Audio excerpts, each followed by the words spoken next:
linear equations and linear inequalities.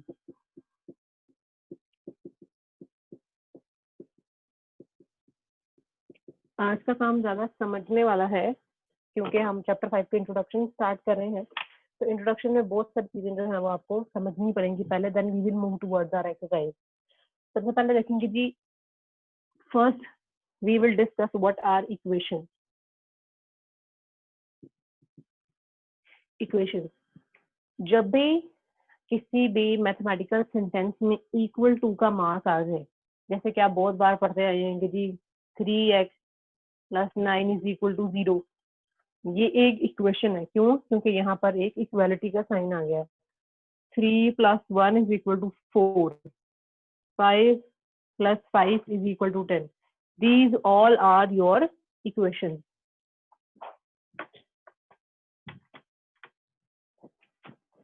These all are considered your equations because all of these algebraic sentences are having equal to marks.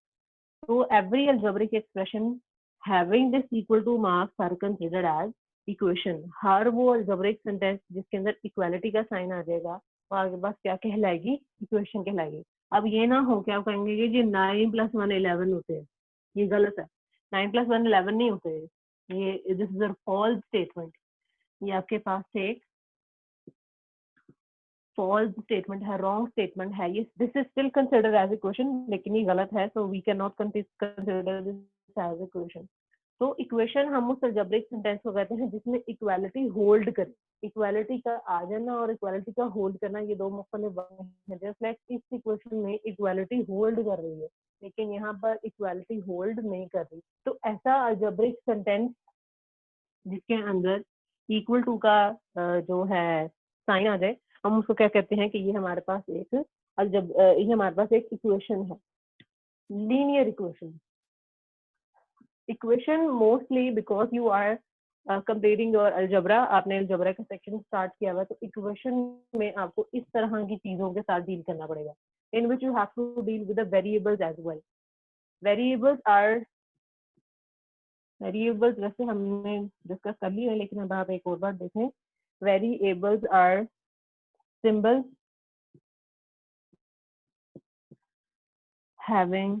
not having fixed values. वेरिएबल्स हम किन्हें कहते हैं कि ऐसे symbols को जिनकी वैल्यूज आपके पास फिक्स ना हो, जो आपके पास क्या कहलाएंगी? वेरिएबल्स कहलाएंगी। Mostly we consider x, y, z, t, u, v, these all are consider as variables. आपकी बुक में ये सारे, ये सब और जितने भी इंग्लिश के अल्फाबेट्स हैं, they all are considered as variables, क्योंकि उनकी वैल्यू फिक्स नहीं रहती। हम उनके हर बार वैल्यू चेंज करते जाते हैं। हर बार जब से आपने बुक स्टार्ट किया, आप एक्स की वैल्यू ही फाइंड आउट की जा रहे हैं, what is the value of x, तो वो हर सवाल में बदलती जा रही है। एक एक्सरसाइज में भी जो है वो उसकी वैल्यू फिक्स नहीं हुई, हर सवाल में उसकी वैल्यू बदली, तो इससे वैल्यू। तो ऐसी इक्वेशन हम कह रहे हैं इस वक्त उस अलजेब्रिक स्टेटमेंट को जिसमें इक्वालिटी होल्ड करे और जिसमें वेरिएबल भी आ जाए। Because now you are discussing linear equation. तो लीनियर इक्वेशन में जो आपके पास वेरिएबल है, जो हमने लिखा है 3x + 9 = 0, ये जो आपके पास वेरिएबल है इसकी पावर हमेशा 1 होगी, इसकी पावर हमेशा 1 होगी। अब ये नहीं आएगा 3x² + 9 = 0, ये आपके पास नहीं आया करेगा। हमेशा आपके पास इसमें आएगा 3x + 9 = 0। You know when there is no power of any variable, then we already know कि इसकी पावर हमेशा क्या होती है? 1 होती है। तो दिस इज लीनियर इक्वेशन। तो लीनियर इक्वेशन में आप 9x - 8 = 5 कर ले। This is also linear equation because एक ही वेरिएबल है। वेरिएबल वैसे वो ज्यादा हो सकते हैं, it can be 9x + 8y = 5z। Variables मैंने 3 कर दिए, लेकिन तीनों वेरिएबल्स की जो पावर है वो मैंने 1 ही रखी है। So this is equation, linear equation. Equation हमने उस अलजेब्रिक सेंटेंस को कहा है जिसमें इक्वालिटी होल्ड करे, और लीनियर इक्वेशन उसको कहा है जिसमें आने वाले वेरिएबल की हाईएस्ट पावर कितनी हो? 1 हो। अब मैं 9x 8y² + 5z लिख लूं, अब हाईएस्ट पावर कितनी है? 2। अब ये लीनियर नहीं रही, इक्वेशन तो है लेकिन अब ये लीनियर नहीं है। इसका मतलब है कि ये आप इस चैप्टर में डिस्कस नहीं करेंगे। We will only deal with the linear equation.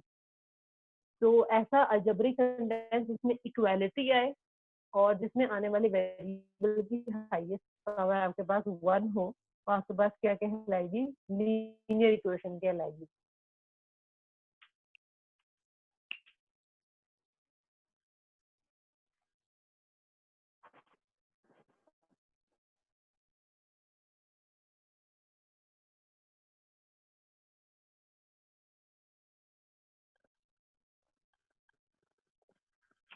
तो चैप्टर 5 में सबसे हमने देखा है कि इक्वेशन देखा है, इक्वेशन कहेंगे, और लीनियर के लिए उसमें आने वाले वेरिएबल की हाईएस्ट पावर कितनी होनी चाहिए? 1 होनी चाहिए। जितने मर्जी वेरिएबल हैं, चाहे आप 8 वेरिएबल वाली इक्वेशन डिस्कस कर रहे हैं, चाहे आप 9 वेरिएबल वाली इक्वेशन डिस्कस कर रहे हैं, लेकिन उसकी हाईएस्ट पावर आपके पास क्या होनी चाहिए? 1।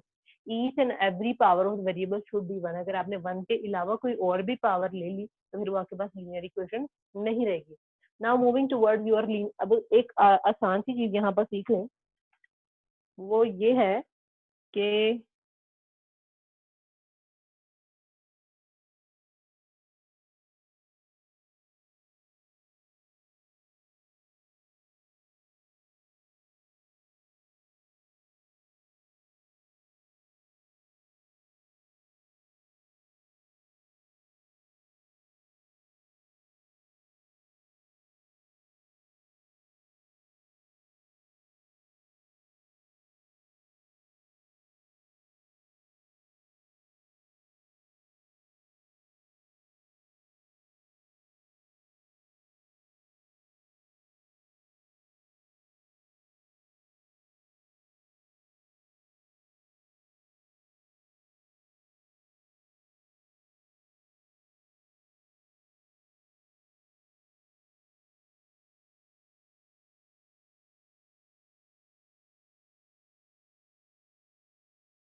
जी, मोस्टली इस एक्सरसाइज में जब भी आप क्वेश्चन करेंगे, उस क्वेश्चन के ऊपर लिखा होगा सॉल्व। उसने कोई आपको मेथड नहीं बताया होगा, कोई चीज नहीं बताई होगी कि आपने क्या करना है। उसने मोस्टली सिर्फ ऊपर क्या लिखा होगा, that you have to solve the equation. तो किसी भी इक्वेशन को सॉल्व करने का मतलब क्या है? जस्ट लाइक मैंने भी यहाँ पर इक्वेशन लिखी हुई थी, दैट 3x + 9 = 0। ये सवाल आ जाएगा और इसके ऊपर लिखा होगा सॉल्व। किसी भी इक्वेशन को सॉल्व करने का मतलब होता है कि उसमें जो वेरिएबल यूज हो रहा है उसकी वैल्यू फाइंड आउट करना। तो आप क्या करेंगे? इक्वेशन को सॉल्व करने के लिए जिस वेरिएबल की वैल्यू आपको निकालनी है, आपको उसको सेपरेट करना पड़ेगा। ये 9 इधर ऐड हो रहा है, उधर जाकर क्या हो जाएगा? Subtract. 0 - 9 is -9. 3 is being multiplied with the variables on the other side, it will be divided and your value fact will be -3। तो किसी भी इक्वेशन को सॉल्व करने का मतलब क्या होता है कि उसके अंदर जो भी वेरिएबल यूज हो रहा है उसकी वैल्यू फाइंड आउट करना। तो मेरे ख्याल से लीनियर इक्वेशन के लिए इतना इंट्रोडक्शन काफी है। Now I am moving towards your linear inequality.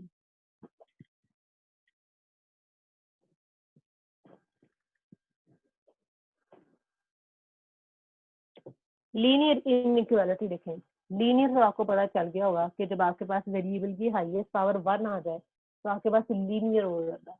अब इक्वेशन है ये इनइक्वालिटी है, इन दोनों में फर्क देखें। आप लोगों ने क्लास 5 में greater than, less than, greater than equal to, less than equal to, ये साइन पढ़े होंगे। ये सारे इनइक्वालिटी के अलामात हैं। इक्वेशन होने के लिए इक्वालिटी आती है, लेकिन जब आप इनइक्वालिटी की बात करें तो ये साइन आएंगे, greater than, less than, greater than equal to, less than equal to. हमेशा इस तरफ से साइन को पढ़ते हैं। जिस तरफ मुंह खुला होता है वो चीज बड़ी होती है, जिस तरफ मुंह बंद होता है वो चीज छोटी होती है। Just like 5 is greater then 3, less than 8, इस तरह से इसको पढ़ना। तो लीनियर इनइक्वालिटी क्या है? जब आपके पास मैथमेटिकल एक्सप्रेशन में इनइक्वालिटी का साइन आ जाए लेकिन वेरिएबल की हाईएस्ट पावर आपके पास बढ़ रहे। हमने पहले इक्वेशन लिखी थी 3x + 9 इज इक्वल टू 0। मैं यहाँ लिख दूंगी 3x + 9 इज ग्रेटर देन 0, या 3x + 9 is less than 0, 3x + 9 is greater than equal to 0, 3x + 9 less than और इक्वल टू 0। ये सारी आपके पास इनइक्वालिटी है, क्योंकि अब यहाँ पर इक्वालिटी का साइन होल्ड नहीं किया, इक्वालिटी का साइन नहीं आया, तो आपके पास क्या होगी? इनइक्वालिटी। लीनियर ये क्यों है? क्योंकि आने वाले वेरिएबल की हाईएस्ट पावर की वजह 1 ही है, तो ये आपके पास क्या हो जाएगी? Linear inequality. लीनियर इनइक्वालिटी को सॉल्व करने का भी प्रोसेस यही है। अगर इनइक्वालिटी के ऊपर सॉल्व लिखा आ गया है तो इसका यही मतलब है कि आपने इसमें से वेरिएबल की वैल्यू फाइंड आउट करनी है। तो 3x ऐड हो रहा है, उस तरफ जाकर हो जाएगा subtract 3x greater than -9, -9/3 greater than -3। तो ये आपके पास इस इनइक्वालिटी का आंसर है। Okay, now moving towards your exercise.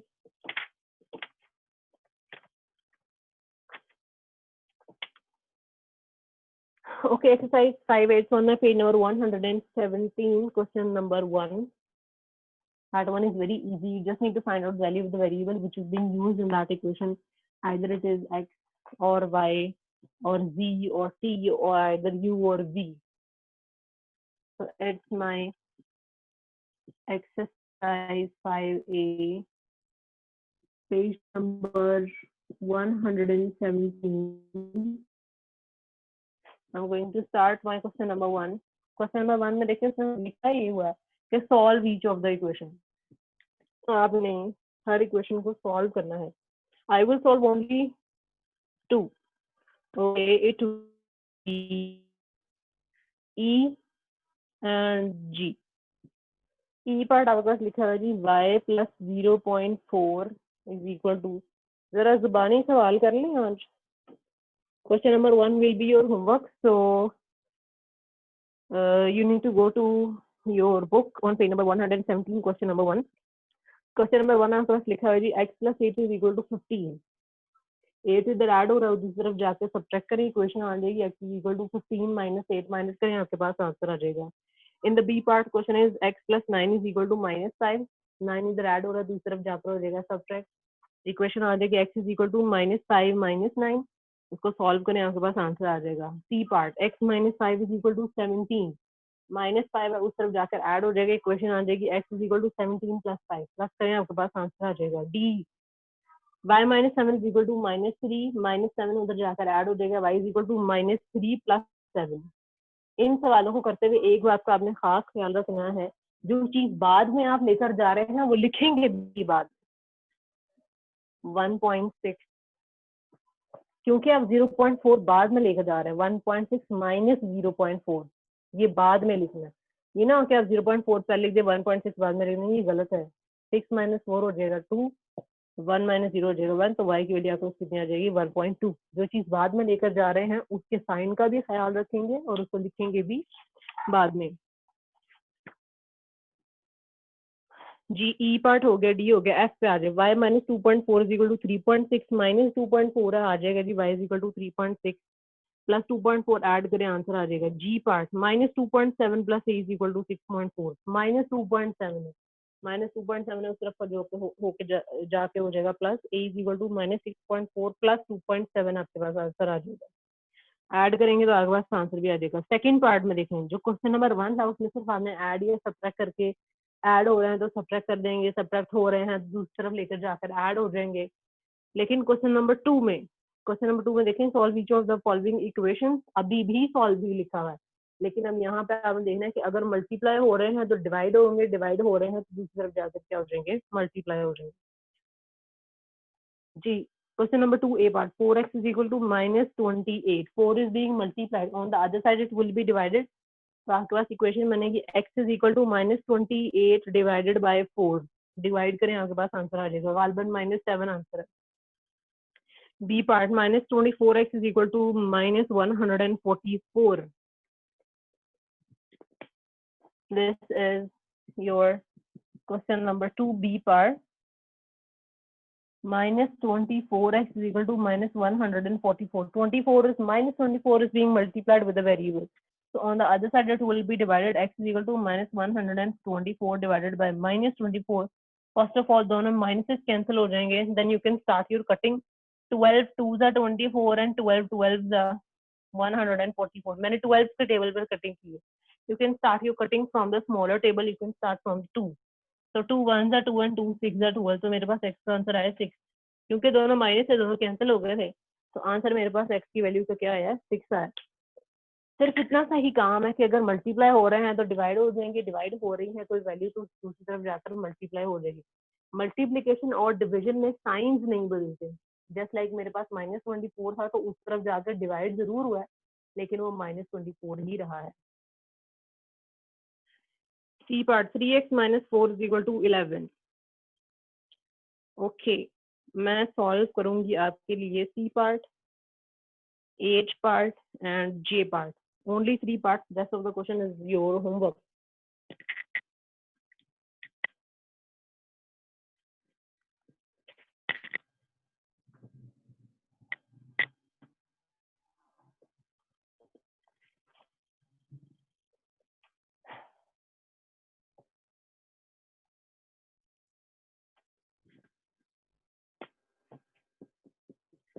Question number 2 का हमने किया है जी G part. I told you that I will complete C part, H part and J part. C, H and J.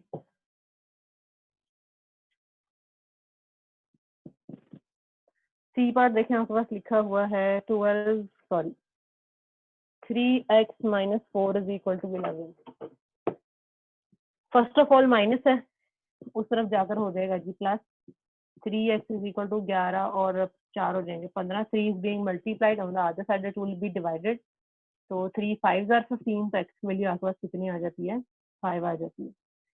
H part is -3y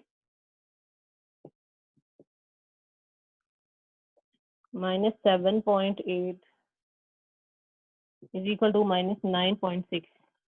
-3y, 7.8 is having negative sign, on the other side it will have positive sign. 9.6 plus 7.8 minus 3y, both of the values are having opposite sign, which means we have to subtract.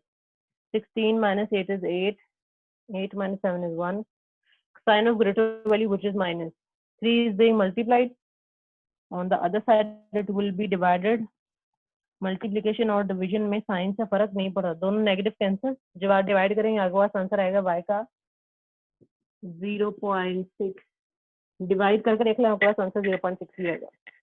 Now the last part J part is 1 whole 1/2 minus 2y is equal to 1/4.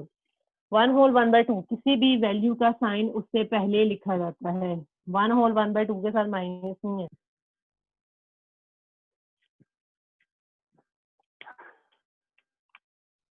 Now 3/2, अब आपने इस value को दूसरी तरफ लेकर जाना है। इस वैल्यू का साइन हमेशा पहले लिखा जाता है, किसी भी नंबर का साइन जो है वो उससे पहले लिखा जाता है। So 3/2 is having positive sign, इस वक्त इसके साथ कोई साइन नहीं है, इसका मतलब कि ये ऑलरेडी पॉजिटिव है। So 3/2 is having positive sign, when you take this number on the other side it will have negative sign, 1/4 minus 3/2। लेकिन उस तरफ लेके जाने का ये मतलब नहीं है कि आप 2y का माइनस भी खत्म कर दें, it will remain minus. 2y is equal to, अब आपके पास दो फ्रैक्शंस हैं, दो फ्रैक्शन को सॉल्व करने के लिए जिनका डिनोमिनेटर डिफरेंट है, you have to take LCM. 4 और 2 का एलसीएम कितना आएगा? 4। 4 का टेबल पढ़ेंगे, 4 है, 4 1 जा 4, 2 का टेबल पढ़ेंगे, 4 है, 2 2 जा 4, 1 1 जा 1 minus 3 2 जा 6, 1 minus 6 is minus 5 divided by 4. Now 2 multiply हो रहा है, इधर आकर क्या हो जाएगा? डिवाइड। -5/4 और ये हो जाएगा मल्टीप्लाई बाय -2। दोनों माइनसेस कैंसिल हो जाएंगे, 4 2 जार 8, तो y की वैल्यू कितनी आ जाएगी? 5/8। तो बेसिकली आज आपने सीखा कि लीनियर इक्वेशन, आज आपने दी नहीं इक्वेशन के साथ किया। ऐसी अलजेब्रिक एक्सप्रेशन जिसके अंदर इक्वल टू का साइन आ जाए, वो आपके पास क्या होती है जी? इक्वेशन। और जिसमें वेरिएबल की पावर आपके पास 1 रहे तो वो क्या हो जाती है? लीनियर। इनइक्वालिटी होने के लिए greater than, less than, equal to वगैरह आ जाएंगे, लेकिन इक्वेशन होने के लिए इक्वल टू ही आएगा। किसी भी इनइक्वालिटी या किसी भी इक्वेशन को सॉल्व करने का मतलब होता है कि जो भी वैल्यू वेरिएबल आ रहा है उसकी वैल्यू फाइंड आउट करना। आज हमने सॉल्व किया क्वेश्चन नंबर 1 और question number 2, and I am going to assign you some homework. हमने आपको ने क्वेश्चन नंबर 1 और 2 जितने रिमेनिंग पार्ट्स हैं वो आप लोगों ने खुद करने हैं 5A के। ये आपके पास होमवर्क है। एक्सरसाइज 5A क्वेश्चन नंबर 1 और क्वेश्चन नंबर 2 मैंने सारे पार्ट सॉल्व नहीं किए हैं। These all are very easy, so you have to solve them by yourself. Now I am going towards your question answer session. अब आपने question answer session की तरफ आ जाएं। I will check your homework and your problems as well. इस सवाल में जो भी आप पूछना चाहते हैं आज के लेसन से मुतालिक जो भी सवाल है, खुद को अनम्यूट करें और सवाल पूछना स्टार्ट कर दें।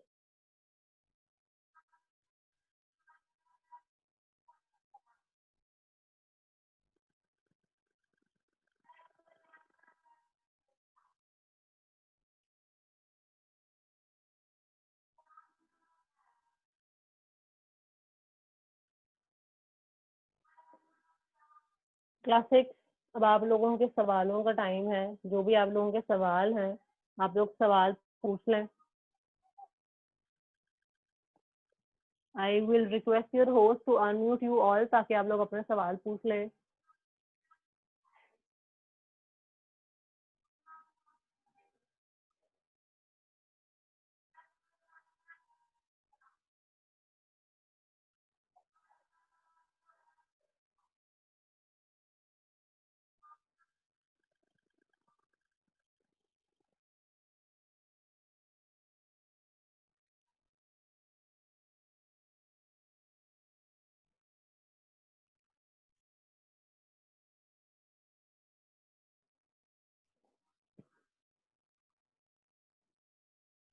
It will take a few minutes, तब तक आपके होस्ट आपको अनम्यूट कर देते हैं। तब तक आप लोग अपनी कॉपीज ले आए, होमवर्क चेक होगा और जो भी आप लोगों के प्रॉब्लम्स हैं वो प्रॉब्लम्स को डिस्कस कर लेंगे।